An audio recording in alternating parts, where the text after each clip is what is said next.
we are? Okay. Yep. Okay, so people might be There we in go. here. Yeah, there was something wrong with the URL. Cool. The server URL. So yeah, not super chat. But whatever. We're Okay. learning the ropes. We're learning the ropes. Yeah.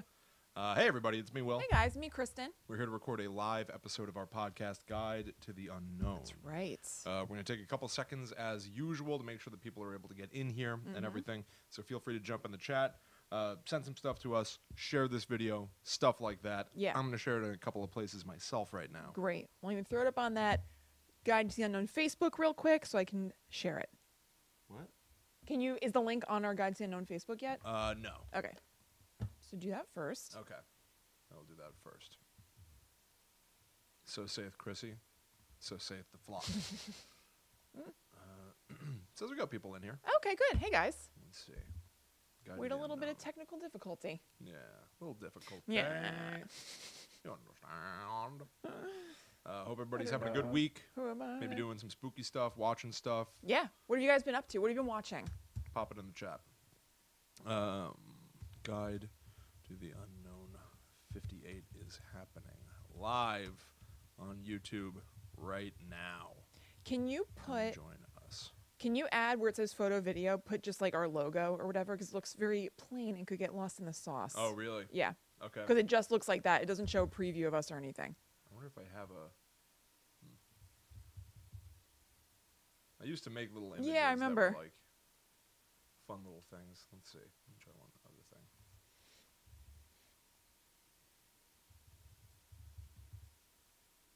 Nope. Okay. Maybe those are on an old hard drive. Mm-hmm. Bingo. Perfect. Great.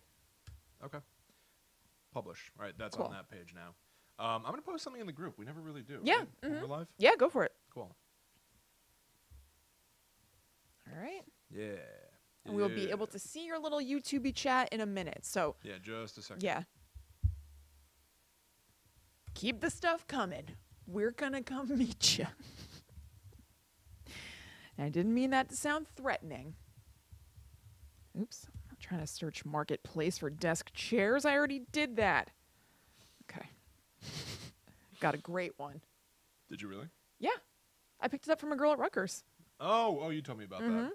Great I thought you were lumbar talking about support. something recently for some reason. Oh, no. Yeah. Yeah. Yeah. So I'm going to show this over to Haunted Sponge. Cool. Haunted Boy. Recording a live episode of my spooky podcast.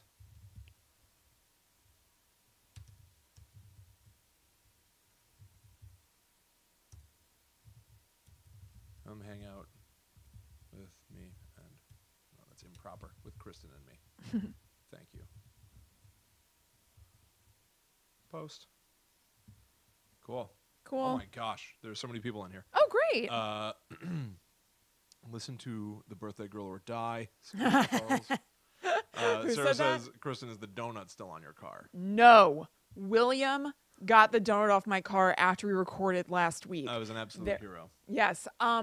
I think that I can access the videos. They were on our Instagram stories. So it was instagram.com/GTTUpod. I think that now they're archived. So I'll look and see if they're saved back there. And if so, I'll post them in the Facebook group in case you don't have Instagram. Perfect. But thank you for asking, Sarah. That was my horror of last week. Yeah. Somebody's messing with Christy's car. Broke off the rear wiper. Donut. Tried to scratch off the registration sticker. What? What the hell? Why would they do that? Just to literally be to a mess with you. jerk? Yeah. That sucks. I'm sorry to hear that. Yeah. And she had to cancel her debit card because someone was using it. Oh my God. Christy, what's going on? I'm sorry, Christy. That Take sucks. a nap. Just light some candles, Yeah. take a nap. Yeah. I need to sleep that off. Oh man, Amber, you burst your eardrum? Oh, Holy crap. God. I'm sorry. And And all no of this- problem on the no happy birthday. Yeah, and Kristen's had all this good fortune, birthday, all this kind of stuff. She's profiting this. off of your misery. Yeah, maybe it's like the portrait of Dorian Gray, Yeah. where I've been having a great birthday week and you guys are suffering. I've actually had a perfectly average week. It hasn't been especially good or anything. No, Kristen's lying to you. She's the one that really wants to make sure that everyone comes in here, and now I know why. It's to siphon off of everybody's good vibes. Sucking away your happiness. Turn the good into bad. That's right. Makes me sick. Thank you so much for strengthening me. Makes me sick. All right, so now we'll share this to Guides to the Unknown. Oh, you got it? You do it. I'm not on Guide to the Unknown. I'm on me. Okay. Yeah. Hey, everybody. Kristen and I are live right now. We're on youtube.com/talkbomb. We're doing Guide to the Unknown. That's right. I didn't know you were going to throw it back. I like to just cut to you and see what you do. Yeah. Anyway, guys, we'll see you again. there. Oh!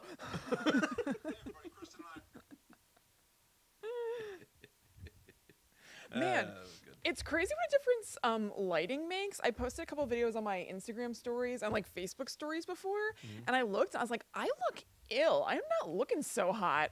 I did put on lipstick and highlighter in between, but I look markedly different in that video from the one I posted 45 minutes ago. Yeah, no, I did like a quick few videos this afternoon, and one, there was like light coming in through the windows, and the other one, I was lying on the couch, and my full fat face is filling the frame, and I can see every crag. Don't look too hard. Crack, holy moly. Crevasse. It looked like the surface of Mars. It was horrible. Oh, you're nuts. No, I just looked sickly in my first two. Oh, it was terrible. Oh, God. What am I doing? Okay. Guide to the Unknown thing real quick. God only knows what you're doing. And then do you want to do Twitter or whatever you usually do? Oh, sure. Hi, guys. It's me and Will in much better lighting than we've experienced earlier today to tell us to come join us at youtube.com/talkbomb to watch us record this week's episode of Guide to the Unknown live. Everything she said is true, and you should obey. Always. Oh. All right. Guys, I'm going to pay attention to you in just a sec. Let's see. Hey, everybody. It's me, Will. Kristen and I are live right now on youtube.com/talkbomb. We are recording a new episode of our horror comedy podcast, Guide to the Unknown. See, there's me, live streaming to what I'm live streaming to. You can even see our little setup here. See you in a little bit. Only if you come, though. We won't see if you don't. What is this? Get rid of my viewers. Thank you. All right, I'm leaving now. Is this Robert, our nephew Robbie, by any chance? If not, I'm sorry to be weird to whoever it is, but I think it is. Join the Guide to the Unknown group. Oh, great. Yeah. Hey, Rob. Hey, Rob. How you doing, hun? Pretty sure it's you anyway. I think it probably is. Yeah. That's awesome. Rob had a very good guess as to what my topic was tonight. It wasn't right, Rob, and you'll see. What, did you give a hint of your topic? I did, because I think you did, right? In like the graphic that you posted for the show. Did I? There's a picture of Pikachu and Michael Jackson. Was that not a hint? Oh, no, that had nothing to do with anything. So, because our arrows pointing and said, don't pay attention to this. Yeah, it had nothing to do with anything. That is so weird. Why did you do that? That doesn't make any sense. Because I was watching stuff on YouTube, and when you multitask it, it puts it in a little window. Oh! So it was part of my screenshot, and I thought it was funny. I thought it was funny because it might be like, what the hell is Will up to while he's doing other stuff? It literally had nothing to do with Guide to the Unknown. I thought you graphic designed like a graphic that you made. I didn't realize you just put text on top of a screenshot. I posted videos on my Instagram stories that were like, what is Will's topic? What do you think? Give me a guess and I'll confirm later. So I was like, what the hell is that? Is there a way that I can show this on the stream right now? Can you see Instagram stories on PC? I don't know. I would love. Yeah, there you go. I guess so. I'm gonna show everybody what Kristen would have seen then. Yeah. Because that's so funny. Wait, this would be right. Okay. And then you can go to my Instagram stories and show them what I said. So I posted a thing. I'm just gonna mute it. Mute. Yeah. How do I go? Okay. Yeah. Back. Yeah, right here. So you William, can see doesn't that look like there's nothing to indicate that this is a screenshot whatsoever? This just looks like something that you created. No, you're right. But it's not, it's not. It's a guy dressed like Sonic the Hedgehog hugging Michael Jackson. There's a bunch of roses. Oh, it's also Sonic. It's not Pikachu. I remember It's not Pikachu. Yeah. But no. This is a YouTube video I was also watching when I took a screenshot of our logo because I didn't have our logo saved on my phone. Okay. So this is just a screenshot, and then I just put a bunch of garbage all over it. You can't even read it. And I thought it was funny that there was this Sonic the Hedgehog Michael Jackson image. So I wrote, ignore this. Because it literally has nothing to do with anything. Oh, my God. So hold on. So you did no stuff one in would reaction know to that whatsoever. No, of course they wouldn't. Why would they? But I just thought it was funny because then he would For look at it you. and just be like, what is he doing? It absolutely seems like that'd be a clue. Like, ignore this. Right. Okay, No, you're so if right. you I go- want to see what you did now. All right, so now go to my Yeah. Instagram. Hold the phone for 1 second. You're gonna need your headphones Okay. because now it should run through the board. Okay. YouTube.com/talkbomb. We're doing Guide to the Unknown. That's right. All right. I didn't know you were gonna throw. People, you can just now cut to you hear and see what you did. what's on the browser. Right. So we're gonna see what Kristen did. Yeah. Hey Note guys, the lighting coming from the difference. Holiday Hut Not to let you looking know well. that at 7 o'clock, Will and I are going to be live streaming on youtube.com/talkbomb, our horror podcast Guide to the Unknown. Then tomorrow night at 7 o'clock, we're doing Empty Faces Box 2. Meh. So I'm going to throw up 2 graphics that Will made after this post, and the one for Guide to the Unknown tonight has these weird pictures in it that I feel like are a clue for what his topic is, so I'll give you a clue for what my topic is. I'm a haunted little dolly. And then you put up the thing that I made with Right. Sonic the Hedgehog and Michael Jackson. Right. By the way, we're doing Empty Faces episode 2 tomorrow. Yep. Spread the word on that because I've done. I'm back. I'm about to leave to go record, See, but I look at put the on difference. earrings and a Uncanny. little bit of lipstick. The old razzle dazzle, because I didn't wear them today. Speaking of which, Michael Jackson once told a reporter who asked why he was wearing a mask that it was for the razzle dazzle. What do you think Will's topic is tonight? Because his picture was Michael Jackson with Pikachu. I know that Will in the last I couple of don't days know. has been playing Pokemon Go and then transitioned that's why to I the thought it. Ghostbusters Pokemon Go. But like, where does Michael Jackson factor into this? Give me your guesses, and we'll confirm it later. Oh, this is awesome. I wish I was. Hi guys, better. it's me and Will, and I wish I was better at using Instagram. You're fine. No, because I wish I had seen that. Oh, yeah. And then been like, oh, she completely misunderstood. Yeah. Well, I that mean, was- I did I that coulda kept it literally right going. before I was about to leave. So that as I'm doing my topic and I say what it is, you're like, what does this by the way, what does this have to do with Pikachu and Michael Jackson? And then you could be thrown under the bus on the show. You know? That'd be awesome. I don't feel I'm thrown under the bus. I still think that you leaving that picture in is so weird. Yeah, I thought it was funny. But again, you're putting out something to the public that is only funny to you, and you're labeling it for public consumption, a joke that's only for you. Listen, all right.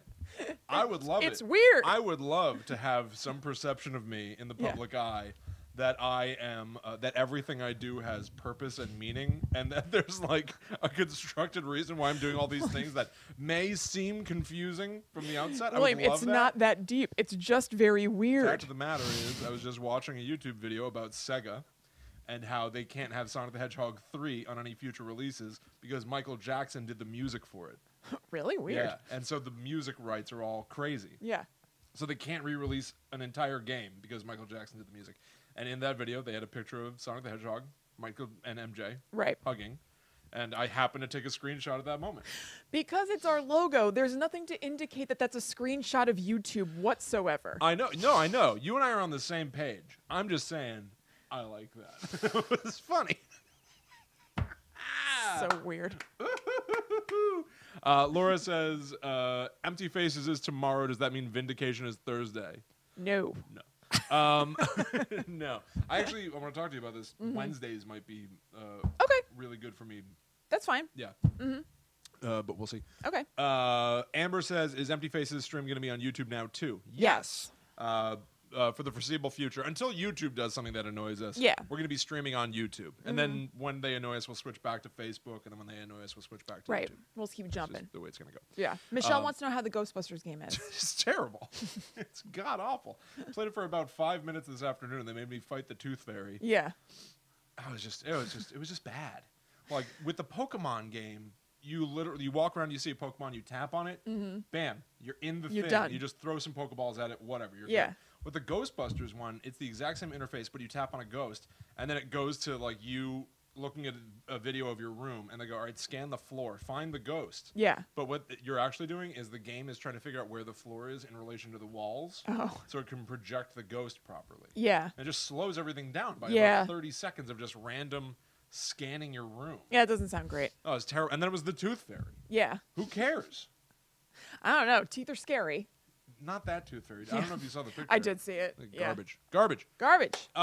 Cool. All right, everybody, we're going to do the show now. So last call to please consider sharing this. Yeah. We'll talk to you again for a couple minutes after the show. If you have to leave at some point, the episode that we're about to All record right. is going to be out on all major podcast apps and YouTube on Friday. Okay. Cool. Yeah, I think we're good. All right. So in your own... Oh, no. Oh, give me 1 second. Okay. Give me 1 second. It's going to be worth it. Yeah. Okay. Because somebody sent us a story that piggybacks off something I've done in the past. Uh-huh. And it's short, but I'm going to read it as cool. a little intro segment because it's Sure. rad. All right. I think I'm good enough that you could... fly No, it. it's fine. I got it. Okay. Yeah, okay. Whatever you want to do. Sweet. Hello. Welcome to Guide to the Unknown. I'm Kristen. I'm William. And as I understand it, we have something from a listener that's going to kick off our show tonight. Yeah, that's right. So last week on the show, I did the topic of the calls coming from inside the house, just sort of a classic urban legend. Yeah. There's a variation on that story that's also super well known, but I didn't talk about it at all. And so to sort of fill in the gaps, Allison emailed us, I don't know, like earlier today or just last night, something like that. And I checked it out. So I'm going to read you this story. It's another urban legend. It's super short. It's sweet. Yeah. And it's called The Babysitter and the Clown Statue. Ooh. Not loving that. Oh, it's so good. A married couple asks a babysitter to look after their kids so they can go out to dinner. They ask the babysitter to stay in the guest room upstairs while they're gone, just in case one of the kids wakes up. Halfway through dinner, the couple calls the babysitter to check in. The sitter says everything is fine, but is it okay if she covers up the clown statue in the guest room with a sheet or a blanket? She's always been a little afraid of clowns, and the statue's creeping her out. The couple pauses, then tells her to grab the kids and leave the house immediately. The sitter does as she's told. She brings the kids to a neighbor's house. The kids' parents meet them there, and they look terrified. They apologize to their children for not believing their stories about the clown under their bed, and then turn to the babysitter. We don't have a clown statue, they say. That's really good. Yeah. That's So excellent. I looked it up. That is considered to be just flat out of like a variant of the babysitter and the call coming from inside the house. Yeah. Like the only connection is the babysitter thing, really, Right. and some sort of Children. creepazoid Yeah. hanging out. But I love it. Yeah. There's another variation where That's a good spin. instead of a clown, it's an angel statue, Uh-huh. which was then used, I think, for an episode of Doctor Who that's Oh, okay. beloved. That's cool. Was the angel doing good then? Or is it scary? Oh, it's scary. Yeah. A Dark angel. Yeah, none of these figures Yeah. mean anything other than, ill will. Right. Well, the fact it's an angel, But it's so much scarier that it's a warped angel, Yes. a dark fallen angel. Yes, I just didn't know if it was a spin that was actually a pleasant spin. Gotcha. Yeah. No. Yeah. But once again, thank you so much to Allison. Yeah, thanks, Allison. That's rad. And that also made good on our hopes that people would send Yeah. us scary stories. Guys, keep it coming. Yeah. Yeah, any local urban legends, just little scary stories that you've written or you've heard, send them on over. Yeah, plus it was wonderfully short and sweet. Yeah, exactly. To the point. Right on the money. Bingo. There Bam. You go. Out of the way. Done. All right, Stinker. All right. You go first. I'm going first? Yep. All right. So this is a little bit weird. Okay. But What? I don't like weird things on our show. Kristen. But it turns out that a rather sizable portion of our listeners, viewers, whoever you are out there, are from Texas. I know. Specifically Texas. I know. Texas is like... Maybe it's because it's such a big state. It's maybe. Yeah. It's where we get almost all of our listens. It accounts for like more than a third of our listens. Yeah. Something like that. Right. Which is wild. So this one is sort of a shout out to everybody that's living in the big state. I Yeah. don't know what it's called. I think it's the big state. It's the big state. Yeah. Thank you all so much for your support. I looked Yeah. up a few scary things about Texas. Cool. I want to talk to you about them. That's awesome. Yeah, it's almost like it's a little melange. Yeah. I've got several stories for you. Great. Essentially, I was looking up folklore from Texas, and I discovered a trend. And so I decided to just hop on it. Yeah. And Hop kinda- along, trendy. Yeah, exactly. So it's just a little appetizer platter. I've got a few things I'm going to serve up to you because evidently in the state of Texas, there are a lot of stories about scary ladies. Okay. So, It's gonna be a scary lady charcuterie. yes, exactly. Now, you talked previously in episode 12 of the show, a million years ago. You talked about the women in white. Yeah. It's sort of a type of ghost, whatever, haunting, upset, weeping women, Yeah. stuff like It's like that. a subgenre. And in talking about that, you mentioned the first thing I'm going to tell you about, La Llorona. Yeah.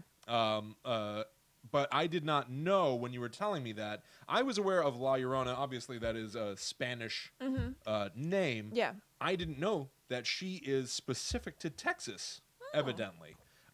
So if you want to know a lot more about La Llorona, Yeah. go check out episode 12. I'm going to tell you two things that I thought were interesting, just as little Okay, sweet. new bits of information for the Texas show. Yeah, there's gonna be a movie about La Llorona coming out with Linda Cardellini. Yeah, that was one of my interesting things. Oh well, I've taken care of it for you. Proceed. I've seen the trailer. You're welcome, big guy. Did you see the trailer? Yeah. It looks good. It does look good. It looks really good. Yeah. It's produced by James Wan Yep. of the Conjuring. It looks pretty Who good. directed Aquaman? Did you know that? I did know that. I just found that out yesterday when I was watching Creed 2. Well, before I was watching Creed 2. William. But the other thing that I found out is that the legend of La Llorona persists primarily in areas where mountain lions are active, because the mountain lion's scream is a blood-curdling mating call that has been likened to a woman's screams. Oh my God! Like foxes too are like that. They sound like a woman screaming. I used to hear the foxes scream in the woods behind my apartment. Oh, God. There was one night where they were screaming for like a really long time. And then I went to bed. They were still going, but I went to sleep or whatever. I think, sorry to bring it down for a second, I think Crumbs had a seizure in the middle of the night or something. So then I like had to take him out afterward. But I know that I was outside walking him like in the middle of the night. Right. But it was hours later. Like we'd slept for a while and then it woke up. Like maybe it was early morning and they were still going. Oof. Yeah. It was really creepy. I remember you telling me about Yeah. that. Sounds It had been horrific. like 5 hours or something. Listen, it was beautiful that you had an apartment that was like edged up right against the woods. Yeah, that's Lovely why views. we moved there. Hellscape. Absolutely. I had lots of problems with it. Hotbed of horror. Yes. And not fun horror. No. Miserable No. horror. Absolutely. I paid a price for that view. Yeah, you sure did. And also, in that apartment, that was the only time, I'm sorry to take away from your thing real quick. We moved to that apartment, and our cat, Chloe, would not come out of either our bedroom or the second bedroom, the guest room. She would not go out into the living room or anywhere else into the apartment. And I thought that was just like a weird thing that she'd picked up. I was like, I guess Chloe won't go other places now or something. As soon as we moved out of that apartment, she's all fine and wandering wherever she wants. She felt I know. unsafe. It was really weird. I really cannot explain Chloe. She would not come any further than the hallway. Do you remember that? She would go to the edge of the hallway living room and wouldn't go any further. I don't think I ever noticed that. She would just perch there and look at you and like want you to come into bed. You know, I saw a thing. Maybe we'll have to do something about like paranormal pets in the future, something like that. Yeah. But I saw like a meme or a comic or whatever online. I don't know who did it. I don't know how to attribute it. Whatever. But it was a cat, like like looking vacant. Yeah. Like off into the distance, whatever. And someone's like, "Look at him. What does he think he's looking at? There's nothing." And then you see from the cat's point of view, and there are 5 wailing spirits in the room, with their mouths inhumanly gaping open. Ah! And the cat's just looking at him like you would look at anything. And they're like, "What do you think he sees? He's looking for bugs or something." Yeah. I bet. There's horrible demons everywhere. Yeah. Maybe somebody had done some sort of like protection curse or spell or something that was at the threshold of where you would walk Yeah. into the living room and the rest of the apartment. So Chloe felt safe before that. But there was like a specific point she wouldn't cross. I'm not kidding. It was really weird. Or you lived in like what was a series of apartments that were kind of like condos almost. Maybe before that development of that land, it was all forest, and there was a cabin in those woods where an old hermit murdered a bunch of people. Maybe. And then they raised the house, got rid of the forest, and built all those apartments there. And Yeah. where your apartment was situated is where his old cabin was. And so the spirits are there, Yeah. but only right there, not in the back bedrooms. William could very well be. Also, right outside our door, there was a tree trunk that had nails. I would say like, I don't know, 50 nails. Just nailed into it in a ring around the tree. There's just like a big section that just had iron nails all coming out of it. Iron is supposed to be like a protective sort of thing. Yeah. There was that tree that had that carving in it that kind of looked like Batman or a demon. And there was also at the base of one of the trees about like, I don't know, like a dozen small little terracotta pots all together with like some stuff in them. Do you remember that? No, Yeah. not at all. I have no recollection of that. Do you remember the nails? No. Really? No. Huh, I think I have some pictures. And I have a picture of the weird face carved into the tree. What a weird... I know, it really was. That doesn't sound good. How long did you live there? 2 years. You should have moved after the first week. What a nightmare. I had so many nice walks, though. The convenience couldn't be beat. You know I like to take a woods walk. I know you do. I know you do. All right, sorry. All right, so moving on, another sort of brief Texas scary lady. The Lady of White Rock Lane. Ooh. This is a very sort of classic... It's also basically a woman in white, by the way, what I'm about to say to you. But it's also a sort of classic urban legend. So I'm just going to tell you what this is. We've all heard versions of this. Okay. A woman drenched in water. So you're driving along the road. You see a woman drenched in water. She asks for a ride home. And while they're driving, she tells her rescuer that she lives on Gaston Avenue. I thought it was Gaston Avenue. a fun little detail. Before they arrive at the destination, she disappears from the car entirely, leaving behind a wet car seat and a terrified driver. Yeah, that's sweet. Oh, wonderful. Wonderful.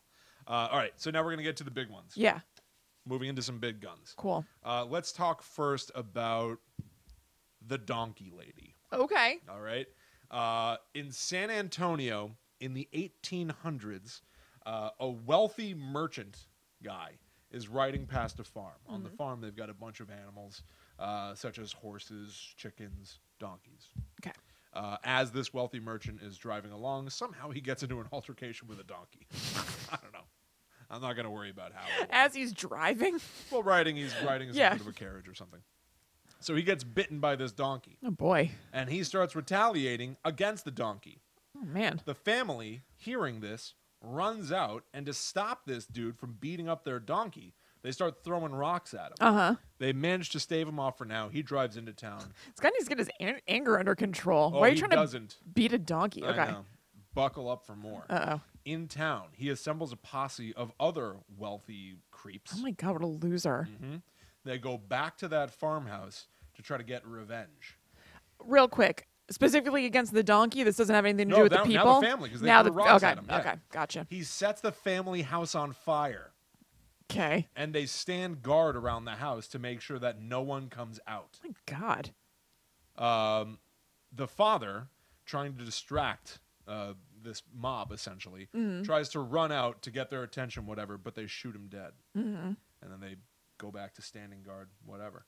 After a little while, the doors burst open, and out comes the mother, still on fire and screaming. Hell yeah. Her hands, her fingers have fused together. Oh, God, like Pinocchio. What looked like hooves. Uh-huh. And her face is now distended and lengthened. And she my God. runs out of the house, but runs past them. Okay. To a bridge nearby. She jumps off the bridge into the water to douse the flames. Yeah. Her body is never found. Uh-huh. That sounds right. But to this day, people say that if you drive over that bridge at dusk, there's a good chance that you will run into the Donkey Lady. She no longer resembles a human, and she's been driven insane by what happened to her. And if she sees you, she will pounce on you and devour you. Oh, God. Wow, what a good story. Just like a donkey. Yeah, just like a donkey devours people. So that story starts with a guy fighting a donkey. Yeah. And it's the story of the Donkey Lady. So you start going like, all right, how do we get donkey plus lady? Right. It all starts with a donkey. And then it's just that she is in a fire and looks like a donkey? No, it seems like she transforms into the donkey or something, like in honor of it. Like she's taken on its anger and traits or something, because that's where this all started. Yeah, I don't quite understand, but yeah. That's fine. Yeah, whatever. It doesn't That's matter. sweet. Do we find out what happens to that guy and his stupid friends or anything like that? Is there any... No. They just get away with it scot-free? Yeah, they just run off screen or something. Yeah. But I've got like a million, excuse me. I've got like a million sources that I'm going to share with you. Okay. So TexasCryptidHunter.blogspot.com has this sentence that I liked. It is said that if you park on the bridge, shut off your headlights, and wait, you will almost certainly encounter something truly terrifying. Ooh. Which I liked. Yeah. From Weird US, they tell a story of somebody encountering the donkey lady all these years later. She's essentially a ghost. Yeah. You know? So this is a story that's in WeirdUS.com. It's about a guy who's camping with a bunch of kids, whatever. As they're camping, they hear a sound. They think it's an animal. They look over. They see a not human, not animal thing snorting and snarling. Yeah. They throw all their gear into the truck. And then, seconds later, a horrible apparition bounded upon their hood and began shrieking at them through the glass. Ooh, donkeys do have a terrible noise. Yeah. It was the ugliest thing any of them ever saw. Is that the thing that you'd be like the most? That's the ugliest. That's my first thought. This is so ugly. Ew. Yeah. This thing is so ugly. Weird. They swore it looked like a donkey, but it was mostly human. I picture them all sitting in the car as this thing's like pounding on the windshield. Yeah. What do you think it is? What percentage donkey do you think this thing is? I don't know. 50% or more.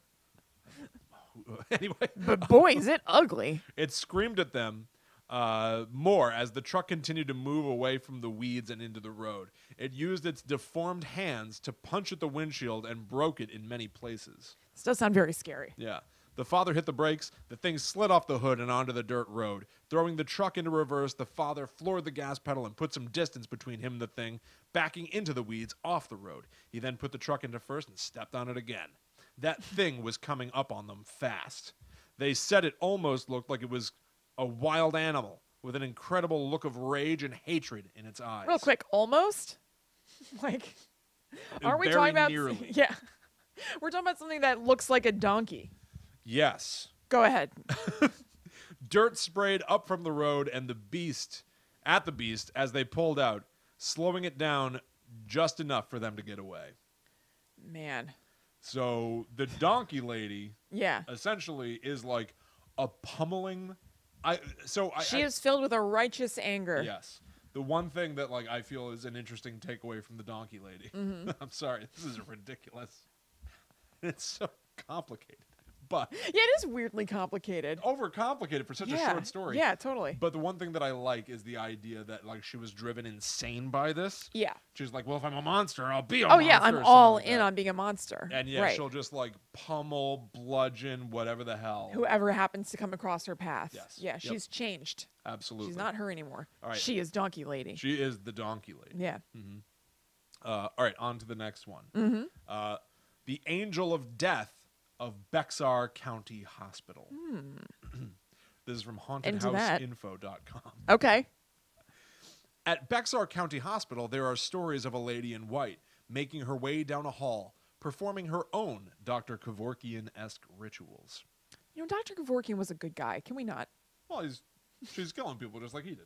But for, like, out of the goodness of her heart, or is she a bad guy? Because I assume that this is a scary story, right? Yeah, this doesn't seem like a good story. Yeah. So people use Dr. Kevorkian like he was just like an angel of death doctor killing people left and right. Here's a question for you. Can you imagine Billy Crystal going, paging Dr. Kevorkian? Yes. Yeah, what is that seems from? Like something you would have said, right? Yeah, maybe it's from like Analyze That or something. Maybe, yeah. Not Analyze This, the sequel Analyze that. Yeah. I'm not sure if he ever did, but doesn't that Paging sound Dr. exactly Kevorkian. like something he would say? Yes, absolutely. Cool, perfect. Just checking. At the time when the story first circulated, there was a rash of deaths taking place on a ward, and they were going in order from room to room. While it's natural to have deaths in a hospital, these deaths were progressing in order according to room numbers. Ooh. So room 101, and then room 102 is next. Yeah. And the person in room 103 is like, Oh boy. uh-oh, Yeah. shouldn't have come in. Yeah. You know? It's said that several patients, before meeting their demise, would ask who the nurse in the old-time uniform was that kept coming into their room in the wee hours Always of the old morning. time. Now, many patients in this ward had video and diagnostic monitors on them with displays at the central nurses station. Nurses could quickly review patient stats there as to not disturb them. But the weird thing was that abnormal stuff started to happen. Patients would be seen talking with or holding out their hands to someone not seen on the monitors. Privacy curtains would suddenly close around the bed, obstructing the camera's view. Ooh, this is good. The strange deaths stopped when one patient died and the next room was vacant. So essentially, Oh, yeah, there was no one to kill in the next may room. as well stop. Spirit moved on. So wait, so maybe 101, this... 102, 103, 104. Yeah. There's no one in 105. Well, I better bounce. I'm out. Wouldn't it be easier to just skip to 106 than to have to move to an entirely different hospital? But who knows how these things You gotta work. get out. Yeah. You gotta get out. The ghost showed up to that room and was like, I suppose my work is done. Well, wait, William, maybe this was a good ghost like Dr. Kevorkian, because if it was holding patients' hands, that kind of suggests, well, it depends.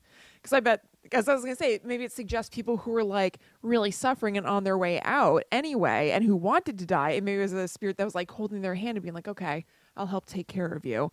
But it could be an evil spirit that's like doing that in a fake way where they're like, yeah, I'll take care of you, but holding their hand still. You'll be fine. Yeah. And then you're like taken into hell. To hell, yeah. Yeah, exactly. Now, they mentioned in that little story that there were a series of deaths in that ward. I'm not going to get too much into it. Yeah. But there was a woman who was found guilty of killing at least 60 infants and children. Oh my God. In that same 60. hospital. God almighty. In Bexar County Hospital. Oof. So this story may be a corruption of Yeah. a true crime. Yeah, kind of a reaction to it. Yeah. Huh, God. Isn't that crazy? Yeah, totally. But like the old-timey nurse uniform. Yeah. You can see it. There's an imprint of a nurse who would have been doing her regular rounds. Right. Coming into the room. Yes. And she doesn't know to check that newfangled equipment because she wasn't alive at a time where there were computers. Right. So she's going room to room with a little clipboard. Good evening, Mr. Gregory. I'm here to check your vitals. Yeah. You know. Yeah. What? Kill me and get it over with. I know what happened to 104, 103, 102, and 101. Take me if you think you can. It's my time. Eager. Yeah. Eager. Bring it on. Bring it on. All right. Our final scary Texas lady. This one's my favorite. This is a really good category. Scary Texas ladies. Couldn't believe it. I was looking up all this stuff about Texas, and like almost every other one was about the this lady, the that lady. Yeah. So here we go. This is my favorite one. The Candy Lady. Okay. This might be one of my favorite things I've ever come across in my research for this show. Excited to hear it. The Candy Lady of Texas. Just to also throw out a way too specific detail for people in Texas who are like, hey, you're talking about my place. Yeah. This took place in Terrell, Texas. Cool. All my peeps in Terrell say, yeah. Yeah. Okay, so here's the story. This is wild. So children in Texas, this is what I've come to understand. Yeah. Children in Texas, theoretically today, whatever, in recent years, tell the story of the Candy Lady, which harkens back to a time where children woke up, sun's rising, roosters making noise. Right. And they look out the window. And what do they see on the windowsill from the outside? A piece of candy. Oh, God. Well, that's nice. Oh, God. This is almost like some sort of a Santa Claus or Yeah. an Easter type bunny. Yeah. Anyway, moving on. Ignore it. So they see a little piece of candy. An Easter type bunny. Yum, yum. What a sweet boy am I. Yeah. Open the window, take the candy, unwrap it, pop it in your mouth. Pop that dum-dum I in, picture dum-dum. being a taffy. Sure, a little taffy. Yeah. And you look like the boy. Who's the kid that put his thumb in a pie and was like, "What a good boy!" Oh, am my I." God. I know what you're talking about, but I don't know the name. Proud. Cheeks stuffed with toffee. Augustus Gloop. Get out! Yeah. Pick the chicken's eggs. Yeah. Nothing can upset me today. I got my candy. Anyway, so this happens for a while. The kids aren't telling their parents because their parents are going to take the candy away. Yeah, Every morning totally. when they wake up, on the windowsill, a new piece of candy. Until it happens I already feel good about this. for a certain period of time, and then they wake up and yes, the candy is there. But this time, it comes with a note. Oh. Come out and play with me. Oh, God. Signed, the Candy Lady. Mm-hmm. And then, kids began to go missing. Oh, my God. Missing and never found again, Oh. as a matter of fact. Oh. And over time, the kids that didn't go out to play.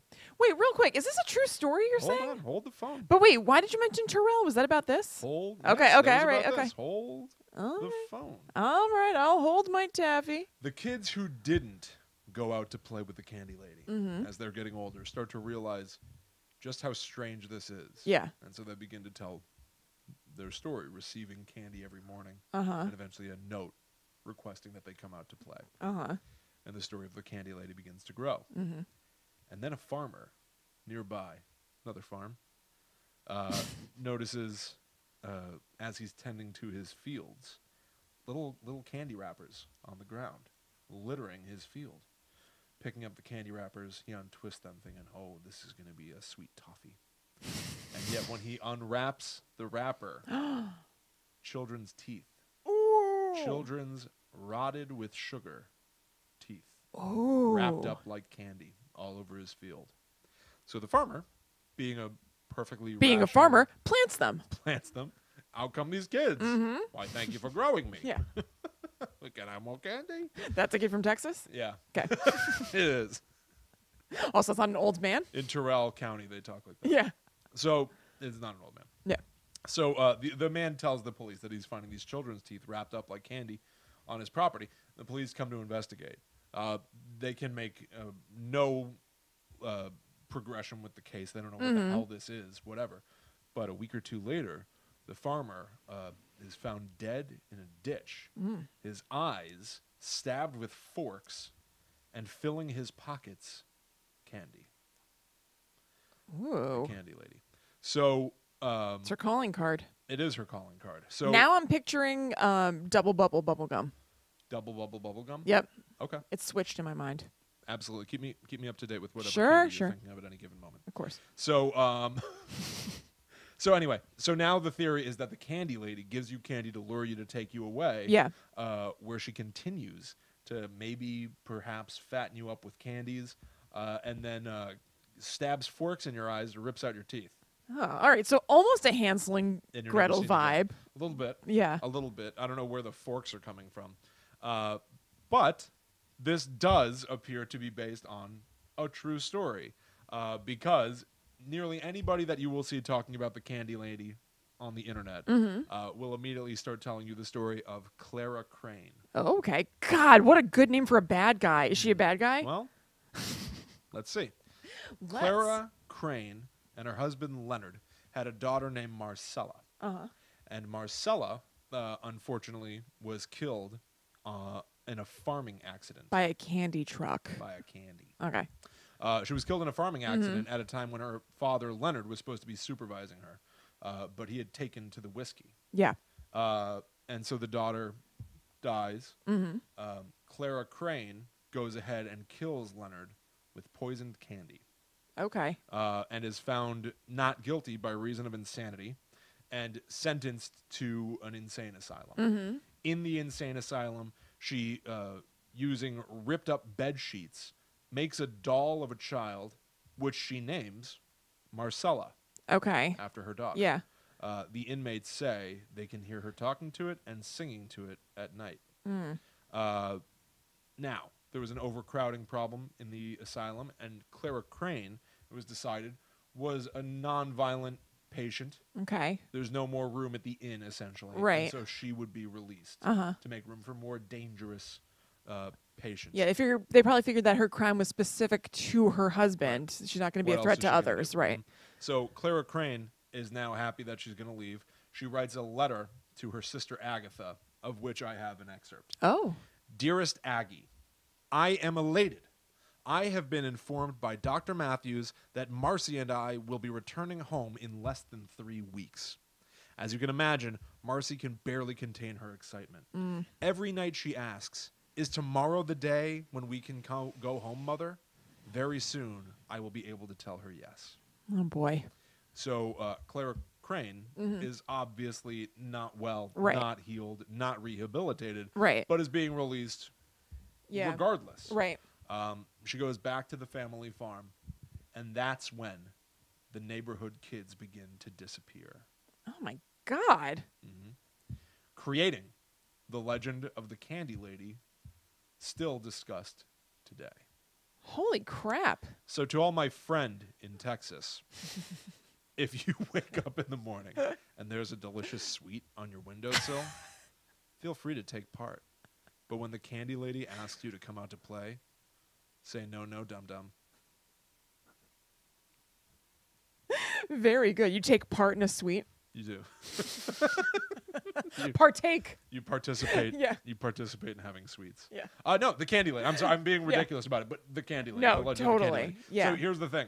I've been doing a lot of research about this. I found photographs of Clara Crane. I found a newspaper article talking about the woman who poisoned her husband named Clara Crane. Quick question. This is so stupid. I can't believe I've already forgotten. What does she have to do with candy? She Clara poisoned Crane? her husband with candy. With candy. Okay, gotcha. Yeah, because Yeah. he was supposed to be watching when their daughter died. Yes. Okay, cool. For some reason, I thought she like poisoned his whiskey or something. No. Okay. And so then it just seems like candy became her means. Publicly, it was her thing. Her medium. Yeah. For killing people. Yeah. So is it proven or anything that she was the reason that children were going missing? Well, I did a lot of research into this. I tried to find the newspaper where the article was originally posted. Yeah. I did a reverse image search on her photograph. There is nothing to find. Huh. If you search any of this stuff, you go back to the exact same sources. Yeah. 1063thebuzz.com. Ranker. urbanlegendsonline.com. Yeah. You find all of these things. You find no verifiable information because my theory is it isn't true. Yeah. I don't think that this is true.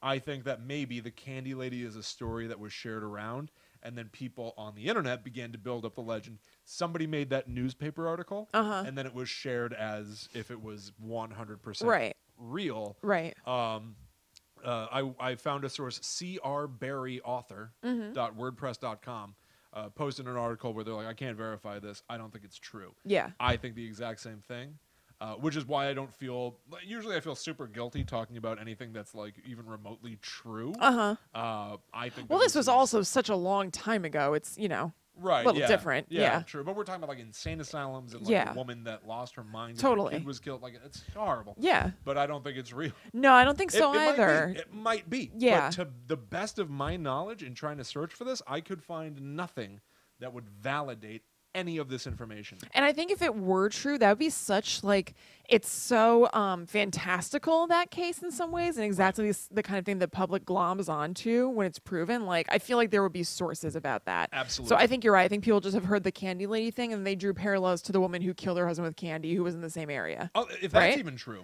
Oh, you think maybe that's not even I'm true? saying the whole thing might not be true. Clara Crane may not be a real person. Maybe there is some, case that this is based on, but even the article that I found, I don't believe it's real. If anybody looks this up, gotcha. you'll see these things. Yeah. You'll see a photo of Clara Crane, and you'll see the newspaper article where it said that she killed her husband. But the newspaper article, it looks like an old article, but like there's no information on it. You know what I mean? There's nothing about the newspaper. So you think itself. somebody like doctored up a thing to look like a newspaper article? Yeah. I mean, why they not? could have. They could have. It just seems weird. It is weird. I mean, like, why? Yeah, but I've got this article. Yeah. Wife poisons husband with candy. Clara Crane, 28 years old, was arraigned in the Haddock Street courthouse Wednesday morning. Mrs. Crane is suspected by Ellis County sheriffs of murdering her husband, Leonard Gilbert Crane, 41 years old, by poisoning on Friday. I think this is not true. Could this person be an author who, like, the person who has the blog, like C.R. Barry? What is this blog about? Because it's not like it's a news website. It's their website, right? Yeah, but I don't Conspiracy fiction author. Okay. I mean, but this is only from 2017. I have articles that go back further, I think. Oh, okay. Why don't you go back up to the top so we can read the whole thing of what it says? Nope, go back up. All the way up here? Conspiracy fiction author C.R. Barry presents weekly blogs about history's biggest secrets, mysteries, and conspiracy theories, and exclusive news about his forthcoming Chili Million odds. Okay, so it doesn't really help. Yeah. So it could be true. Yeah, I mean, don't know. I don't know. It's not. Yeah. It's not impossible. Yeah. That this has some authenticity if you go far enough back, do just enough digging. But I'm truly not convinced. I think it's a very creative story. Yeah. That's very fun. Yeah. Because it, like you said, it ticks those boxes of like icky entertainment. Right. It's like kids are getting candy and then they're getting an anonymously written note that just says, "Come and play with me." Yeah, totally. The candy lady. Yeah. How are you not going to tell people about that? It's Right. so out Well, there. that part crazy. I think is clearly not true. I'm saying, and you're saying the same thing. I wonder if even the thing about Clara Crane is a real thing whatsoever. Right. Right. Interesting. Yeah. I I do not know. Yeah. But there Well, you it's a have totally it. sweet story. I know. I love it. I Yeah. really love it. Yeah, Yeah. no, the Candy Lady story, going further back than this C.R. Berry website, I've got Urban Legends Online, which was posted in 2015. So this goes further back than that person's blog. Right. But yeah, no, on this website, to this day, anytime a kid goes missing, all the locals say the Candy Lady got them. That's awesome. So there you have it. Yeah. For whatever reason, I don't know, but it seems like in Texas, some of our biggest supporters, there are a lot of stories of revenge-seeking, scary lady ghosts. Huh. Yeah. Interesting. I always like thinking about like the origins of those kinds of things. Yeah.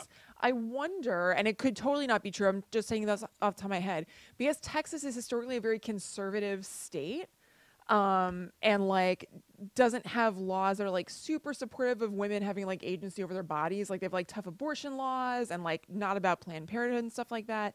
I wonder if either it could be like a fear of women reaction that kind of like gets these stories going, because like ladies are scary and giving them power over their bodies is like no good. Who knows what the hell is going to happen?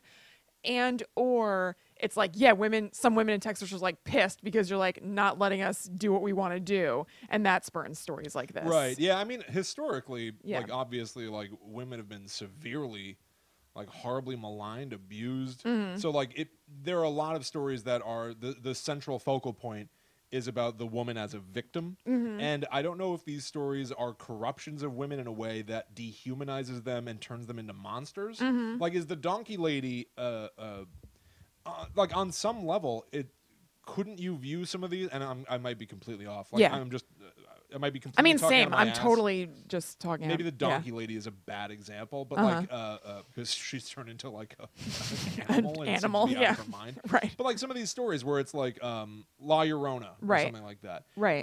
Where she's like stealing kids or whatever.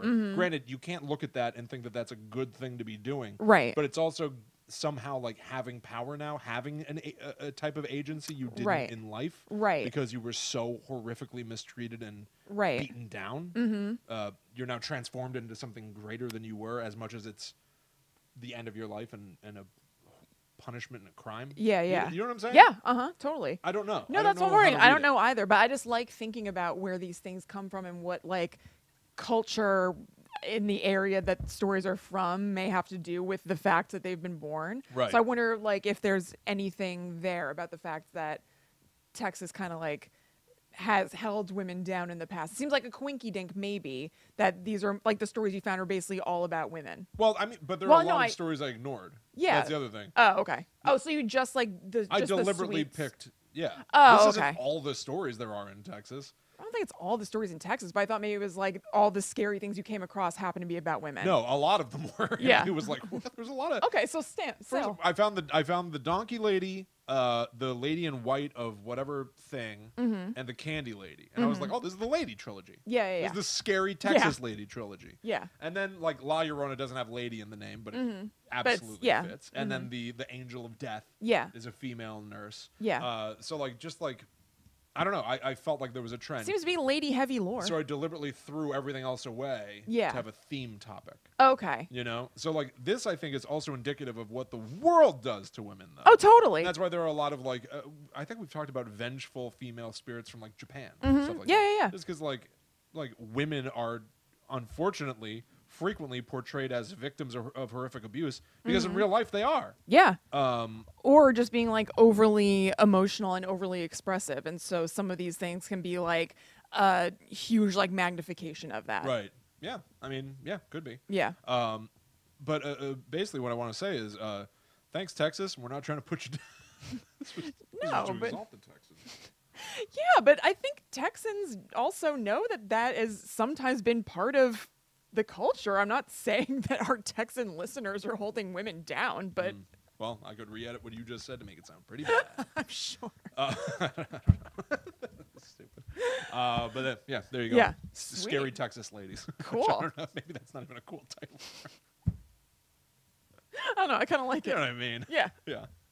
So there you have it. Scary Texas ladies. Yeah. All right. So I am going to talk to you about a haunted doll, William. Okay. Have you heard of Robert the Doll before? I've heard of Robert the Doll, and I know what he looks like. Yeah. I know nothing else. Really. Okay. All right, cool. So I'm going to tell you about him. So he was he lives now in Florida in a museum there. Okay. And where people come to see him. Exactly. He really is a scream. In the room that he's in, the walls have tons of letters from people from around the world. Some of them are kind of fan mail of sorts. Yeah. Some of them are letters apologizing to Robert and asking him to lift the hex or curse that he may have put on them so that they can get their lives back. Oh, boy. Let's backpedal and talk about his origins. Yeah, how we get there. Yeah. Okay, so he was made in the early 1900s, and there are two conflicting stories about how he kind of like came into the mix.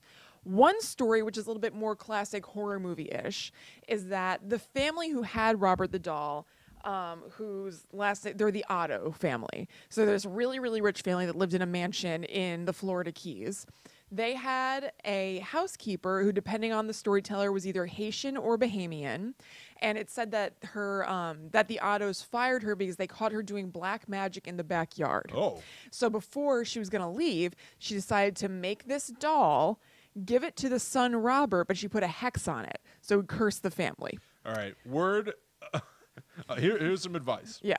If you catch somebody that works for you doing black magic, don't fire them. No, you want to keep that person close. Be nice to them. Absolutely. And then Stay on their good side. Let's say you already screwed up. You did fire that person. Don't let her give your kids anything. No way. Well, luckily, William, I think that story is BS. That seems like that's Okay. just kind of like a cool origin story or whatever.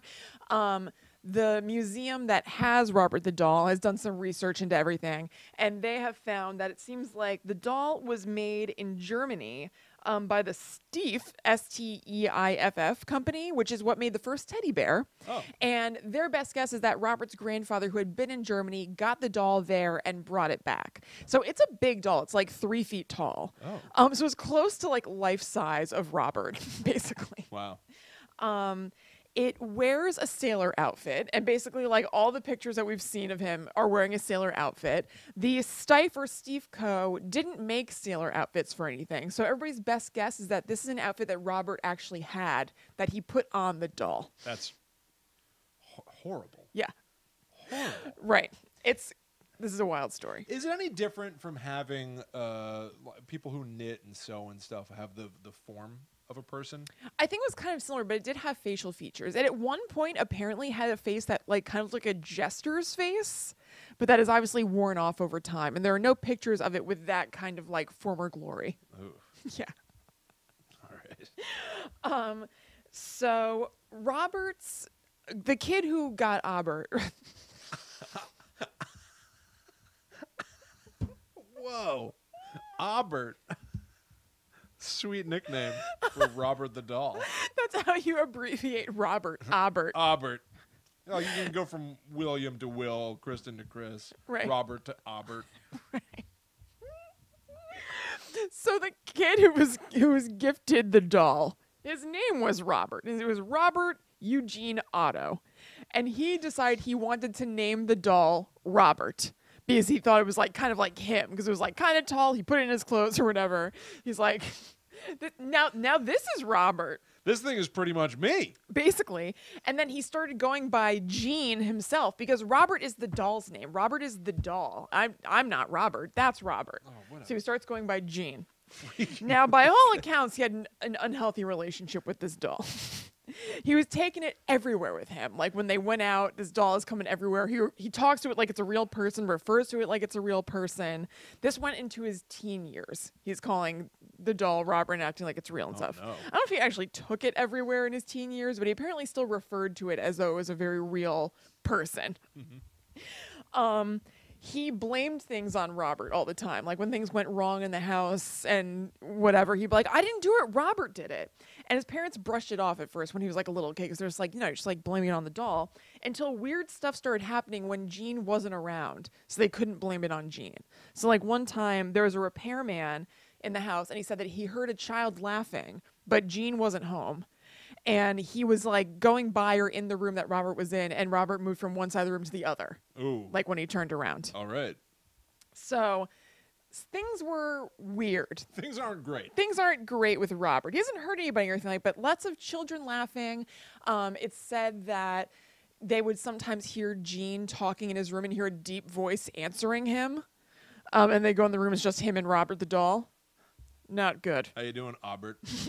Good, Gene. I'm And they just go, fine. must have been the wind. Yeah. Or something. They convince themselves it's nothing. Exactly. So there are a lot of conflicting stories about this on the internet and everywhere, like that he, kept Robert with him all the time through his adulthood and everything. But that seems not to be true. Yeah. He went away to New York and Paris to study art, and he left Robert at home with his parents in his family house, and they put Robert in the attic. They were just like, all right, Gene's not here. Like, we're not like hanging out with Robert all the time.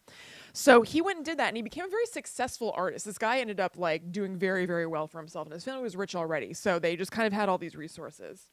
He got married. He met somebody. And when they got married, they moved back to Florida and moved into the family house that he grew up in with his parents. I don't know where his parents went. I don't know if they died or they just like moved to a smaller place or maybe assisted living or something. I'm completely making that up. They're but out of the story. Yes, they're out of the story. And so Gene gets Robert out of the attic, his old friend. And he kind of picks up where he left off a little bit. It's not like he's like taking Robert everywhere and talking about him all the time, but he makes a little room for Robert in one of the turrets of the house. Because again, it's like a big mansion house. And he positions Robert in a chair next to a window facing out. He and his wife don't sleep in the same bedroom. It could be it could be a snoring issue, a weird sleep issue. However, he does sleep in the wing that Robert's in. I was gonna say, maybe They don't sleep together. Some things say they do, but I don't think so. But like Robert is closer at night to Gene than his wife is. I'm thinking they did sleep in the same room until they moved to that house, and then him and his wife, right, maybe. and Yeah. then she was like, I might go sleep in the living room. Yeah, because Robert's room is like right across the hall, and what if he like turns around in his chair? Which doesn't seem out of the question. Because people who would walk around in town, once Gene and his wife Anne moved in, started taking different routes and stuff because they were creeped out that Robert the doll was up in the window looking down at them. And sometimes people would say that they would look, he's there, look away, look back, he's not there, or that he would turn position in his chair, or that he looked like he was just looking right down at them. And like people in town were starting to talk about it. It was like a weird thing. And part of what's cool about this story is that it's like totally word of mouthy. Like Robert the doll getting famous and everything, there's not like a big thing that happened. It's just like people in Florida started talking and it kind of spread from there. But I'll get there. So it was this huge house that he lived in. It kind of was nicknamed the artist's house because he had all kinds of weird art stuff in there. And he actually wanted to turn it into an art museum of sorts and do tours and stuff, but he ended up not doing it. But people still would come in a lot. Like he had a lot of visitors. Sure. And they said they would hear steps above them or things would move. And Gene would say it was Robert. Oh, that's just Robert. Yeah. Oh, who's Robert? My doll. My doll. He's dressed like me. He's a little me. Yeah. He's the same as me. He is me. He's me.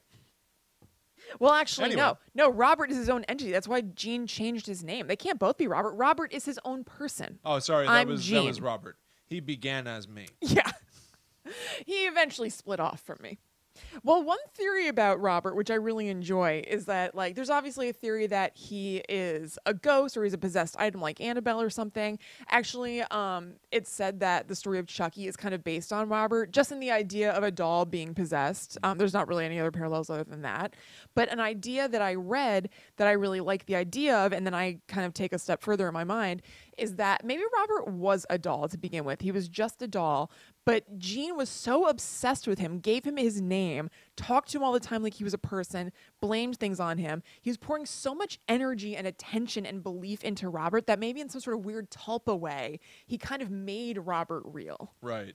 And Robert maybe, is almost like a Horcrux of his. exactly what I was going to say is that maybe when they heard, like when people said they've heard children laughing, maybe that is the laugh of Gene, but it's just kind of like saved and downloaded into Robert. Ooh.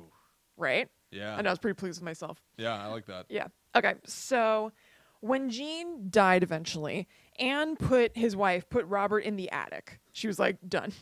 But they would still hear noise and stuff coming from the attic, and she was like, nah. Oh, what's he doing up there? I don't know, little tap dance. Little Ooh. dolly shuffle. Mr. Marbles. Yeah. Oh, Mr. Marbles.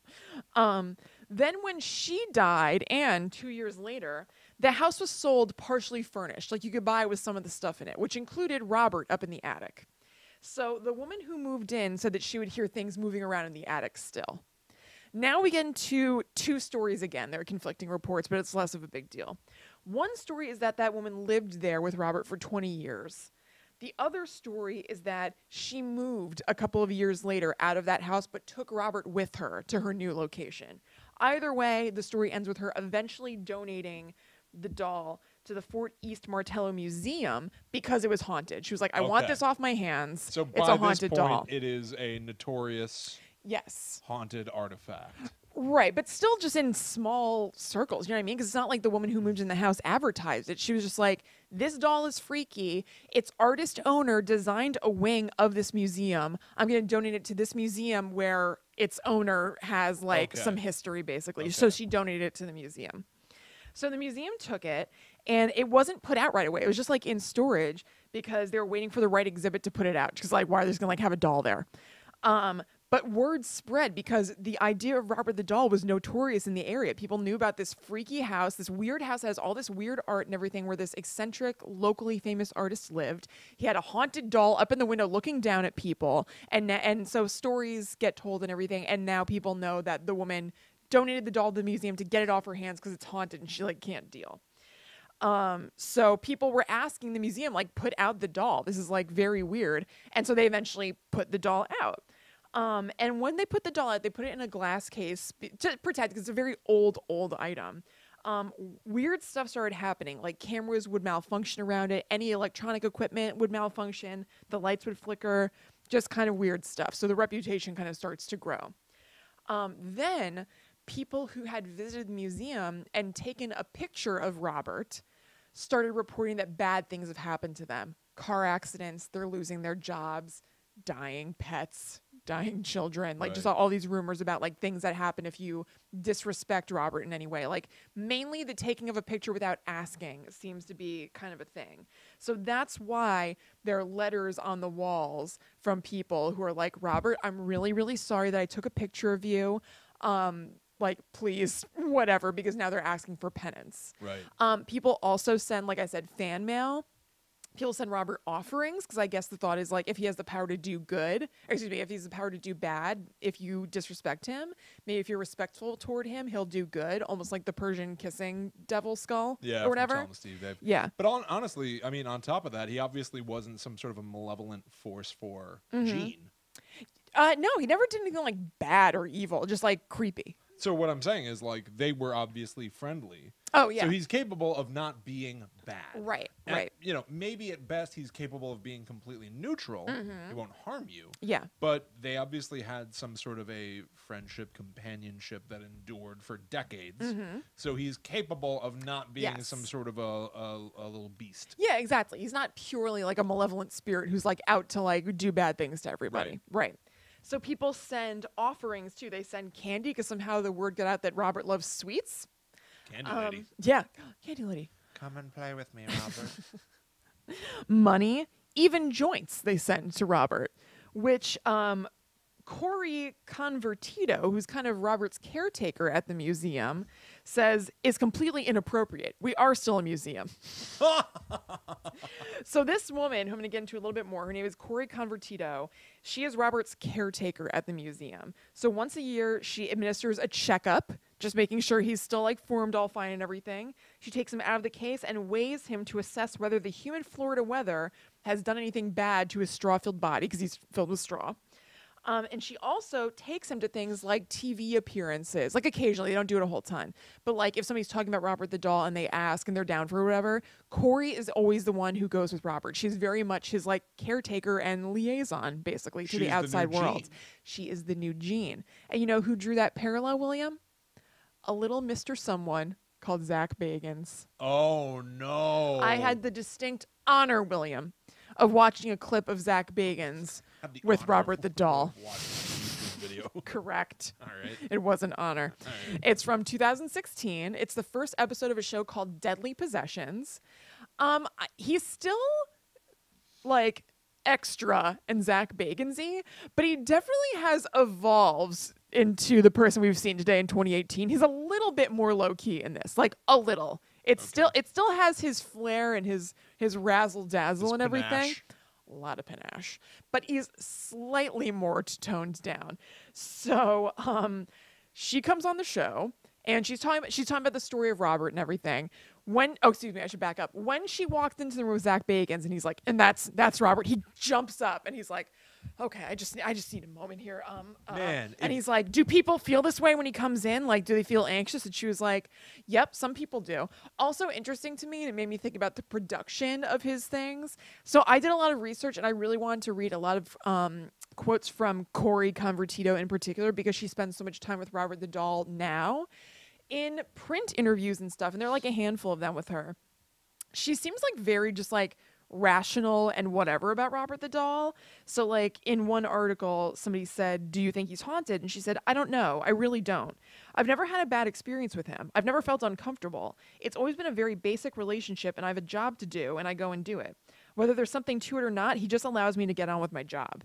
But then on the show, she's not like over the top whatsoever, like not Bagan style, but she is a little bit more like, oh, I don't know if you want to do that. So I feel like the producers have to hype them up to like get them to play into the mystery a little bit. She's got an investment in it. Oh, completely. But it was just interesting, like, to see the way she was on the show and then read little quotes from her, and like she just definitely was like a more amplified version on the show, which I totally get. You're reading essentially a transcript of what she said. Yeah. What in the delivery she was like, I really don't know. That's a good point. I just try to go about my business. Actually, that's a very good point. Who knows what her delivery was. You're like. right. You're only reading the words. Maybe she is like that. You're right, because even now that I think about it, like, so Zach Bagans asks if Robert can sit on his lap, and she's like,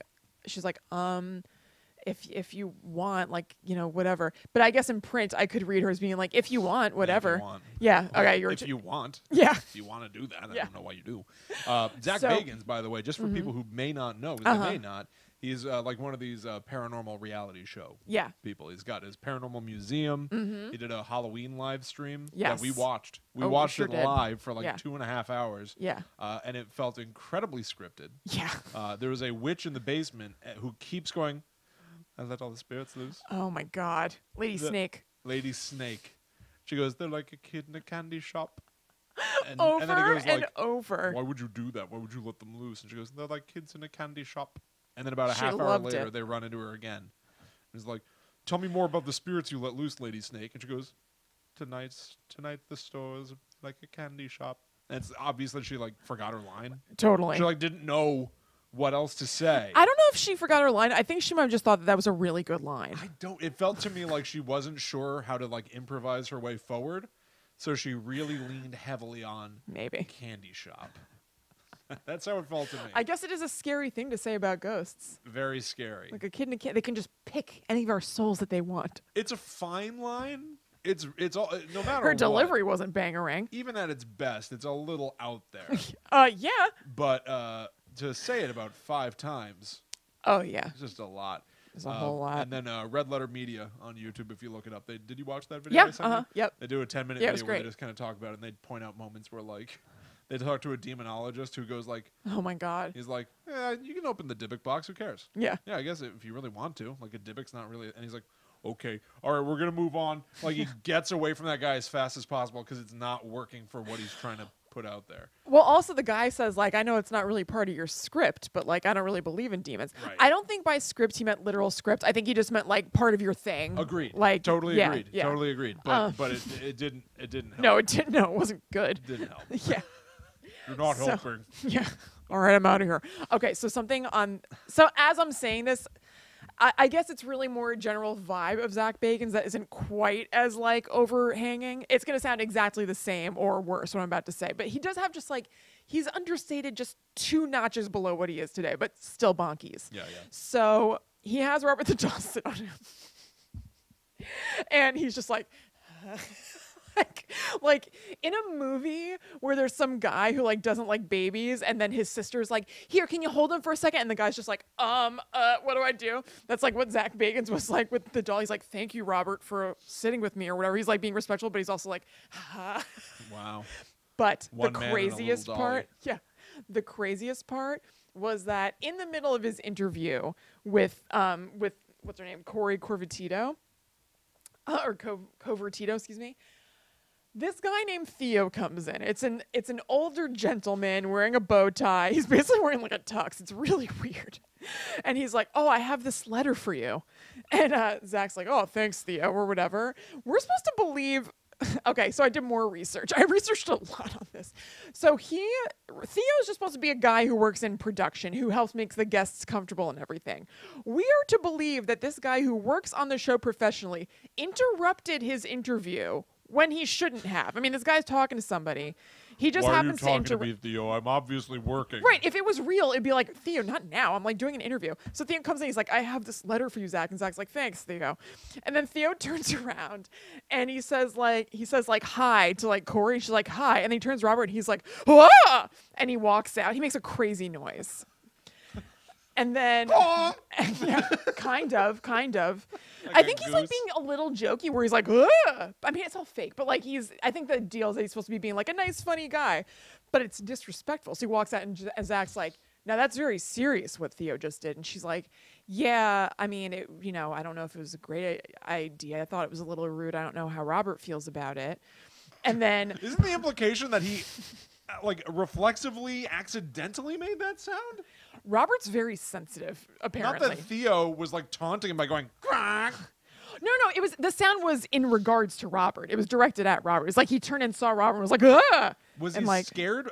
Like jokey scared. Oh, okay, so he's going like, "Oh, what an ugly doll," kind of thing. No, he knows it's a haunted item, so he's being like, "Huh," and then leaving like, "Oh, I'm scared." Okay, because what I thought was like he was genuinely startled, like Zach Baggins I don't think when so. she first brings it in, stands up. Oh no, he can't take it. Oh, I thought maybe the guy was accidentally doing something too, and they were like, "That was really rude of him to have an involuntary reaction." No, he's just like, "Scary doll," Okay, all right. and then leaves. And so, and then it has captions underneath because now it's a crew member talking. We've broken the fourth wall because things have gone nuts here. So it's somebody coughing, and then a crew member is like, "I think that's Theo. That sounds like Theo." So then, I don't remember the exact order of events, but they're like, "We should probably have Theo come out and apologize to Robert for doing that." So like, tragedy doesn't befall him. This like very nice older man comes back in. He's like, "I'm very sorry, Robert. I didn't mean to whatever." And they do a talking head with Theo where he's just like, I don't remember what he says. I don't know. He's like, "I didn't mean to insult Robert. I don't want him to feel that way. So whatever." So here's something that's sad and weird. So that happens on the show. Then in my research, reading everything I can about Zach Bagans and Robert the Doll, I find him doing press for this show coming out.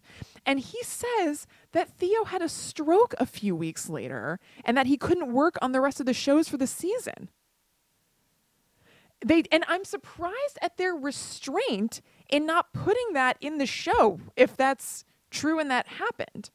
You know what I mean?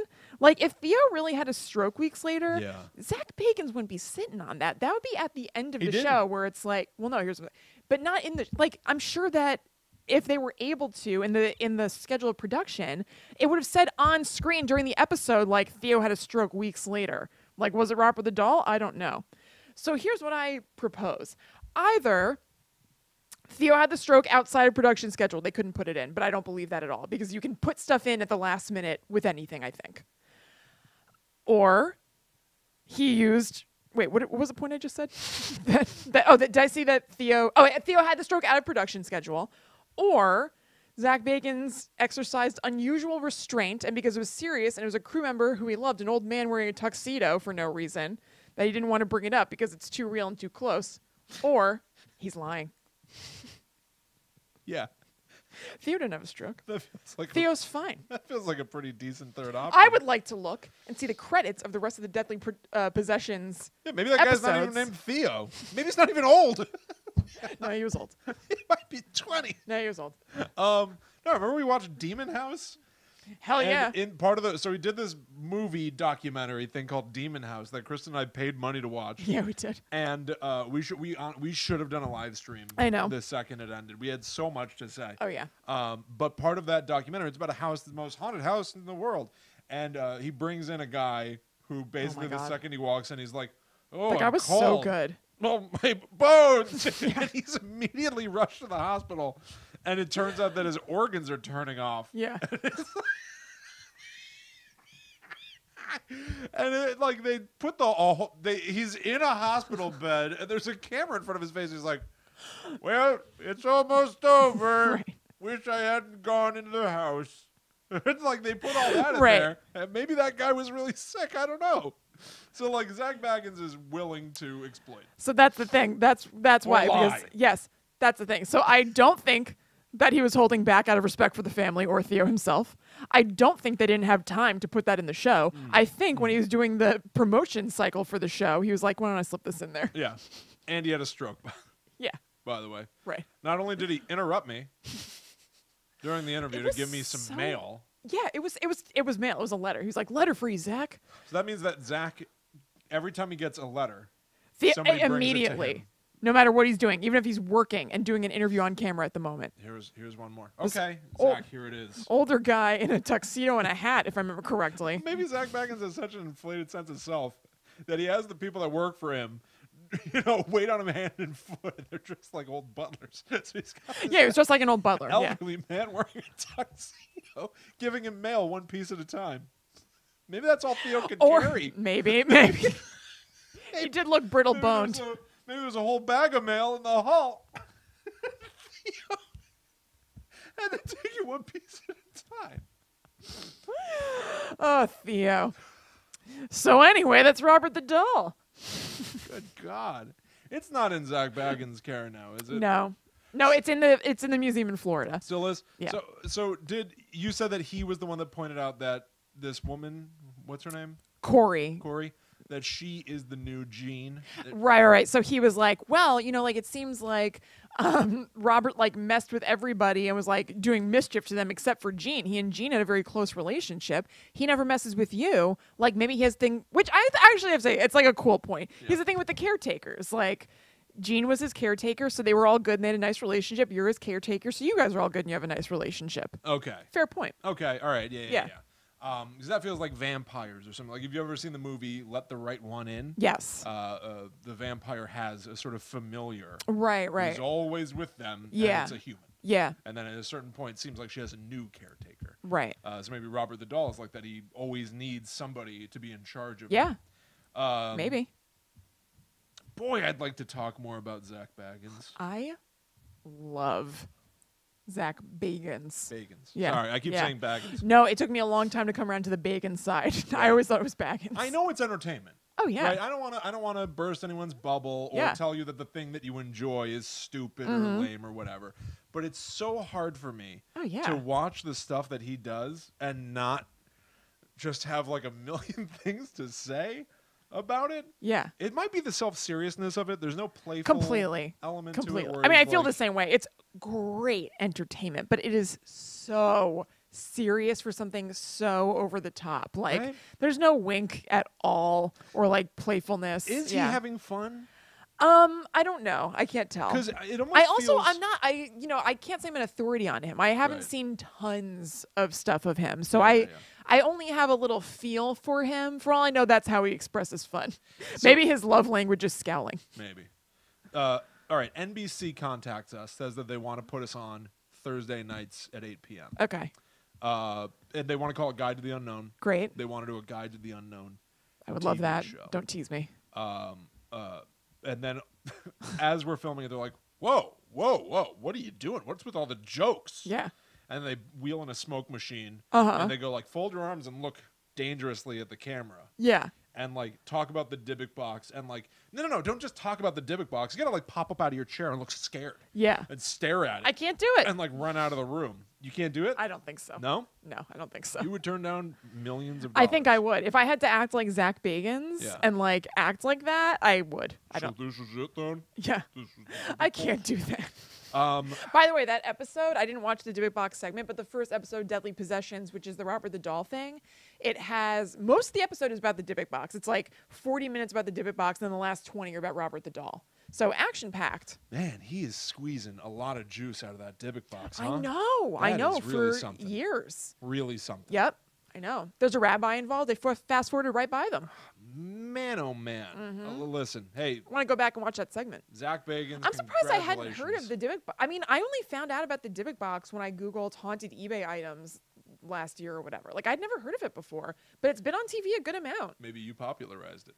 No, I think that the show was... No. Yeah. I think it was you.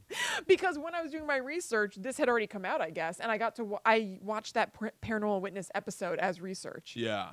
Okay. I'd never heard of it. I want to talk more about Zach Bagans Okay. in the future. Sure. I don't know how. I about to say, yeah, what are we going to do? I don't care. I Yeah. want to watch. I mean, I'll reference him whenever he comes across People in do, my... like, Talking Bad, Talking Dead. Yeah, but I feel like you're just be talking mess about him, and I don't want to do that. I know, and that's the problem. But boy, it would be I think we fun. can privately talk about Zach Bagans all you want. I'll do it all day, but I don't want to publicly be having He's shows. just a guy where... that just has a job. He's just a guy with a job, Hell yeah. and he's good at it. Yeah, absolutely.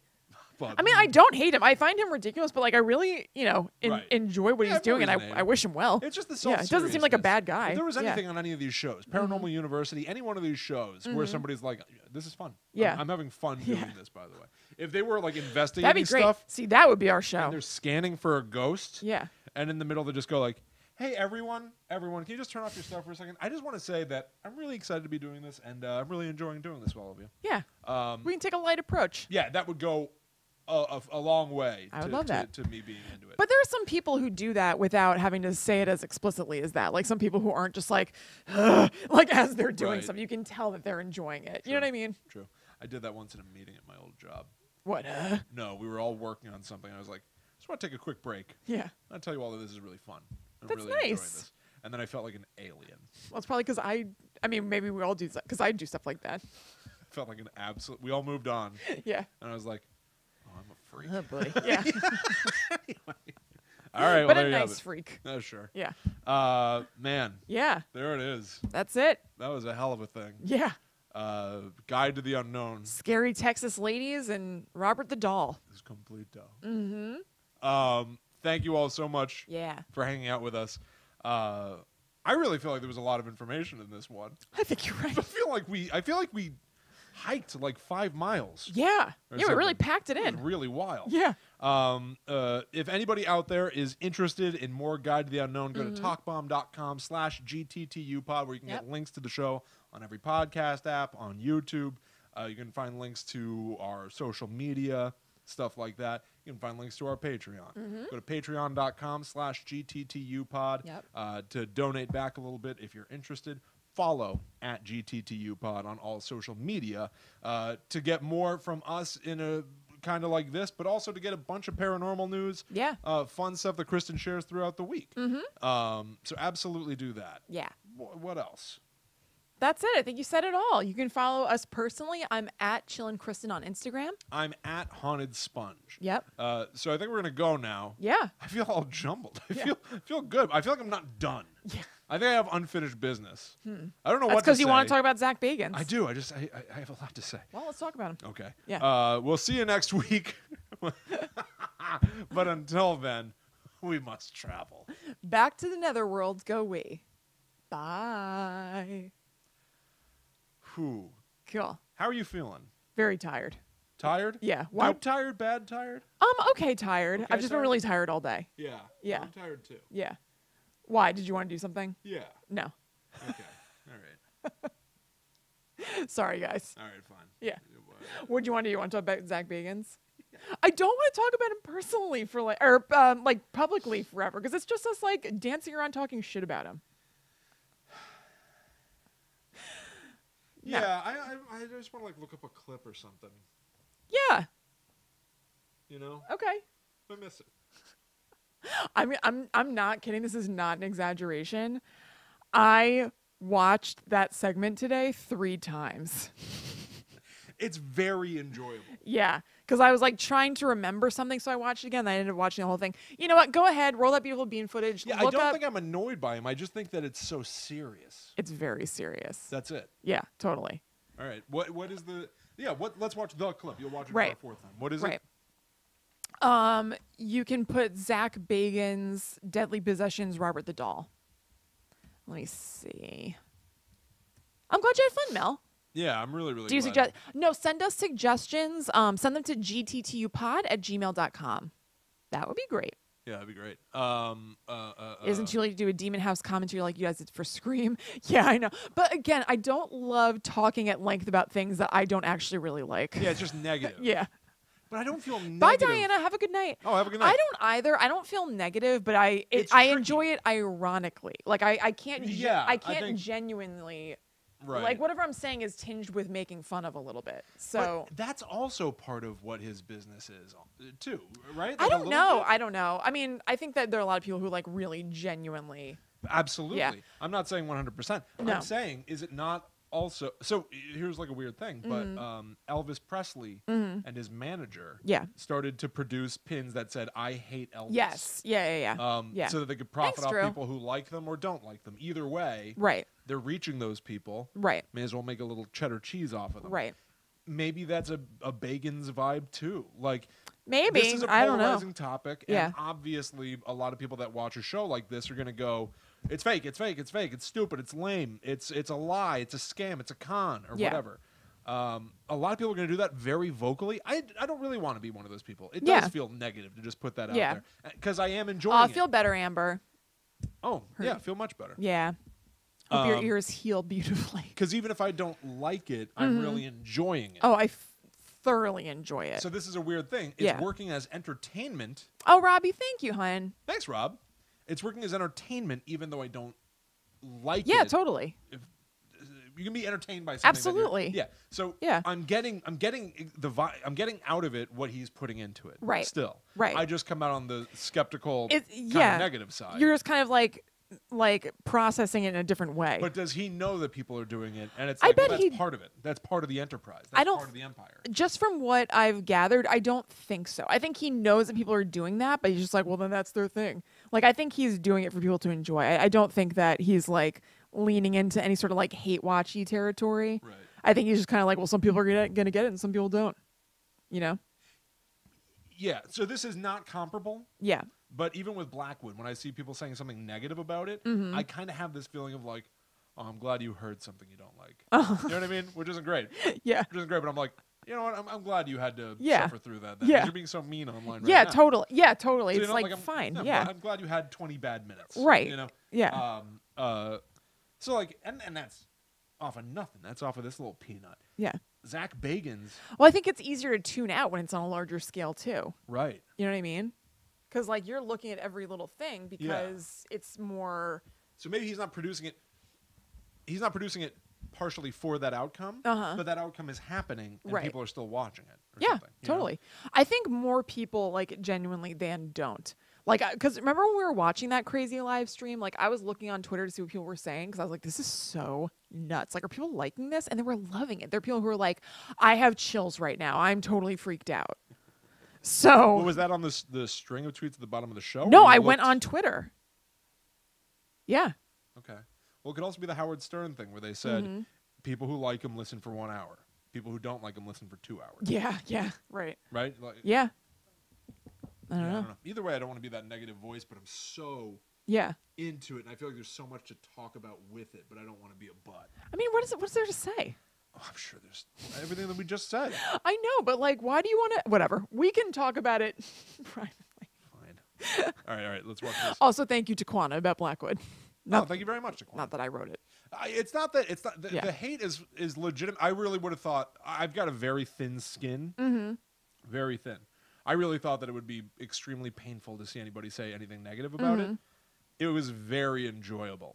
Good. That's great. Yeah, I liked the ways that people were negative. Yeah. Granted, nobody was being like, this. Whoever wrote this is a stupid fool. Yeah.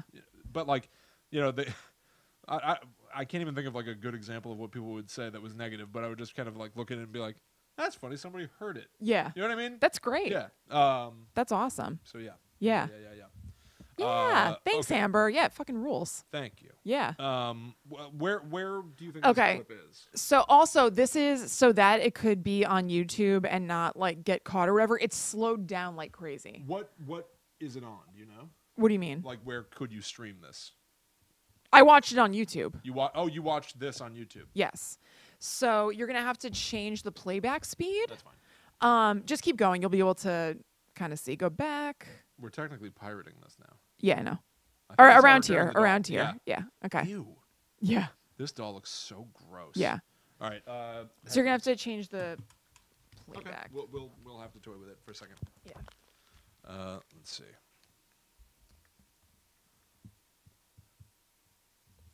We'll do this. Okay. Let's see how this goes. Mhm. Oh, I have. Oh no. How What? am I gonna do this? Wait a minute, because I have mute. Will this be fine? No. Well, close that. Here, unmute. Okay. Cool. I'm gonna take it back a second. So Okay. we know at 31:20 this starts to happen. I'm gonna go a little bit back. Affect people in the way that he does. Do you like No. 1.5? No. Oh. Is this Robert the doll? It is Robert the doll. Oh my gosh. Holy. Seems that he's a little happier. This is the most haunted doll in the world. Yeah. See, he's having fun. Yeah, this is what I'm he talking has about. a different vibe in Yeah. this. Even though it gets ridiculous, he feels different. I will say flat out, this is what I want out of a show like this. Just being like, I can't believe I'm seeing this. Yeah, yeah. Yeah. Is it true that Robert the doll actually inspired the movie's Child's Play? He is the real Chucky. Is this true? Their stories are quite eerily similar. Can you give me a second? Yeah, no, I'm take your time. I'm Take your- seriously, Take your like, I time. just- Take your time. Do people get anxiety? around- Absolutely, absolutely. Are you supposed to make eye contact with Robert? Some people find it, very calming, and then some people seem to get lost Can in you the. do the 15-second ahead thing or whatever so we can get to Theo? Oh, sure. I I was enjoying it. Yeah. I honestly, I had nothing to say. I was flat out enjoying Yeah, it. yeah. Yeah. No, it's really good. Boy It from wasn't Key West. painful to watch it 3 times. His name was Robert Eugene. The boy start falling away. Person. His Here we go, here we go, I Right, think. Oh, really? separate bedrooms, but Robert actually slept in Gene's quarter of the house. No, that's strange. It's As a grown man, right. and treating him like a living person. Oh, maybe I just saw that guy Did walking Gene and I thought it know was that Theo. this doll was possessed? On Robert, Eugene's Count. him. Oh. Yeah. To do that. I don't. I want to hear no. him ask. Let Robert Oh. sit in your lap. I do with him Okay. or to him. Just tell him what we're doing, why he's out of the display case, why he's in my lap, or You let Robert Oh. sit in your lap? I do. I mean, not on a daily basis or anything. Because nobody else is allowed to do that. I don't. No. Oh. Yeah. It's a little late. Ew, Robert has his own doll? Oh, yeah, it's a lion. All right, let's go. Apologize. What Theodore just did is very Oh, serious. okay, here we okay. go. I'm Here we go. Theodore. Not at, yes. Letters of what? Apologizing Apologizing to Robert? to him for disrespecting him. What? Not at, yes, absolutely. Not Can I at. help you, Theodore? It's for you, sir. Okay. Hello. Hello. I'm Theodore. Nice to meet you, Theodore. Hi. Corey. Hello. Theodore, don't. What Theodore just did is very serious. Correct? I think to me it was slightly disrespectful. I don't know how Robert saw that, running off like that instead of taking the time to try to understand and just be afraid and leave. Can we check on him? I would suggest. Hang on one second, please. Can I also submit?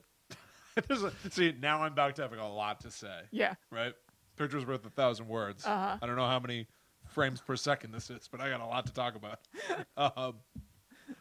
Before we get to what Theodore did, Yeah. he introduces himself as Theodore. Yeah. Off screen when he's coughing, someone goes, it's Theo. Yeah. Is there a chance that these young, cool guys... Nickname him Theo. yeah, and yeah. he calls himself Theodore. I don't know, maybe. But they're trying to give him a hip Maybe. young guy makeover. Maybe. Okay. All right. I want to hear that again.